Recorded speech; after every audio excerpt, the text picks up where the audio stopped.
आज की इस वीडियो में हम बात करेंगे 10वीं कक्षा की प्रश्नावली 3.2 की प्रश्न संख्या 1। इस प्रश्न में हमें बोला गया है कि निम्न समस्याओं में रैखिक समीकरणों के युग्म बनाइए और उनकी ग्राफीय विधि से हल ज्ञात कीजिए। हमें सबसे पहले हमारा फर्स्ट पार्ट दिया हुआ है जिसमें हमें बोला गया है कि कक्षा 10 के 10 विद्यार्थियों ने एक गणित की पहेली प्रतियोगिता में भाग लिया। यानी कि ये हमारी एक पहली सिचुएशन होगी जिसमें जो हमारे 10 विद्यार्थी हैं वह कक्षा 10 के विद्यार्थी हैं और उन्होंने एक पहेली में भाग लिया। यहाँ तक ये होगी हमारी पहली सिचुएशन।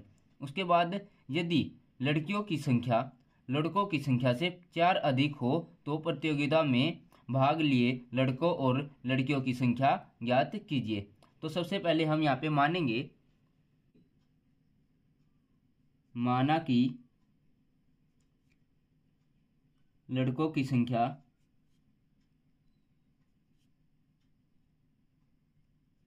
x है और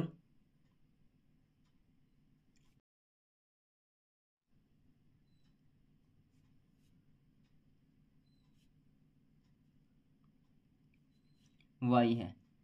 हमने यहाँ पे लड़कों की और लड़कियों की संख्या को x और y मान लिया। तब प्रश्नानुसार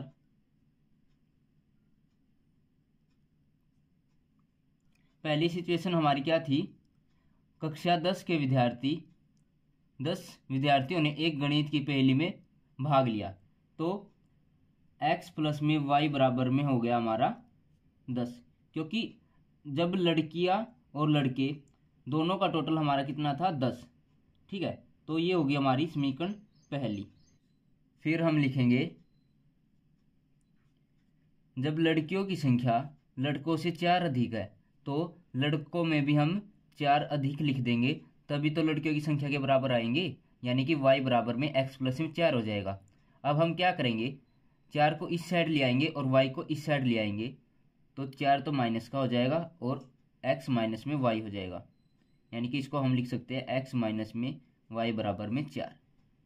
ठीक है, अब हम यहाँ पे लिखेंगे ग्राफीय विधि से।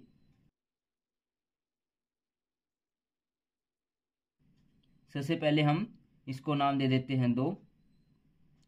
हम अपनी पहली वाली समीकरण लेंगे जिसमें हमारा था x प्लस में y बराबर में 10। x को यहीं पे रख लेते हैं और ये हो जाएगा हमारा 10 माइनस में y। अब हम अपनी मान सारणी बनाएंगे। ये होगा हमारा x और ये होगा हमारा y। एक और ले लेते हैं हम, जैसे हम 2 भी ले सकते हैं 3 भी ले सकते हैं। तो सबसे पहले हम y का मान रखते हैं 0, तो x बराबर में 10 माइनस में 0, तो x का मान आ गया हमारा 10। अब हम y का मान रखते हैं हम यहाँ पे 2, y का मान 2 रखेंगे तो हमारा x का मान 8 आ जाएगा। अब हम y का मान रखेंगे यहाँ पे 4, तो x का मान हमारा 6 आ जाएगा। 4 रखने पे 6 आ जाता है हमारा। अब हम अपनी समीकरण 2 लेंगे।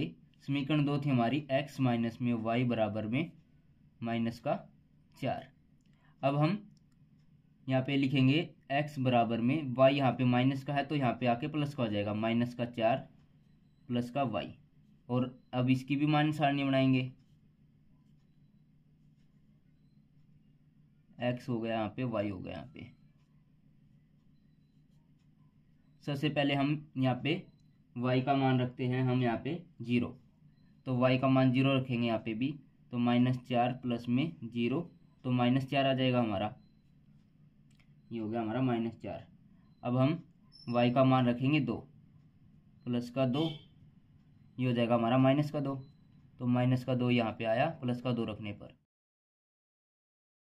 y का मान अब हम 4 रखेंगे, तो -4 प्लस में 4 रखेंगे तो 0 आ जाएगा हमारा। ये हो गया हमारा 4 और यहाँ पर आ गया हमारा 0। अब हम यहाँ पे अपने मान रखेंगे। जब हमारा x का मान 10 था और y का मान 0 था, यानी कि y का मान 0 हो गया और x का मान 10, तो ये पॉइंट हो गया हमारा एक 10 0 वाला पॉइंट। अब हम y का मान 2 लेंगे और x का मान 8 लेंगे, यानी कि यहाँ पे हो जाएगा हमारा 8 और 2 वाला पॉइंट। जब हमारा x का मान 6 था और y का मान 4 था तो ये हो जाएगा हमारा ये वाला पॉइंट, ये हो जाएगा 6 4 वाला पॉइंट। ये कौन सी समीकरण थी हमारी, x प्लस में y बराबर में 10 वाली समीकरण थी, जो हमारी पहली वाली समीकरण थी। अब हम इन तीनों बिंदुओं को मिला देंगे। यहाँ पे ये तीनों बिंदु हमने मिला दिए। अब हम अपने सेकंड वाली समीकरण को लेंगे जिसमें y का मान 0 था हमारा, x का मान था हमारा -4, यानी कि एक पॉइंट तो ये हो गया हमारा -4 और 0 वाला। एक था हमारा -2 और प्लस का 2, यानी कि एक था हमारा ये वाला पॉइंट 2, -2 और प्लस का 2। एक था हमारा x का मान 0, y का मान 4, तो ये हो गया हमारा 0 4 वाला पॉइंट। अब हम इन तीनों को भी मिला देंगे, तो ये तीनों भी हमने मिला दिए। इन तीनों को भी मिलाएंगे तो ये यहाँ पे कट करेगी हमारी, तो ये यहाँ पे कट कर रही है, तो ये तो हो गया हमारा 7 का पॉइंट, और यहाँ से जाता है ये आता है हमारा यहाँ पे 3 पे, तो 3 पे, यानी कि x का मान तो हमारा कितना होया 3 और y का मान हो गया हमारा 7।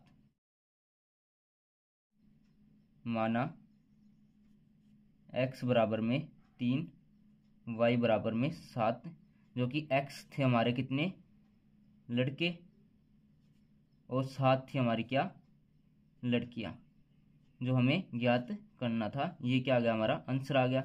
यदि हम इसको ग्राफ पे लिखेंगे तो हमारा एक्यूरेट आएगा, ठीक है।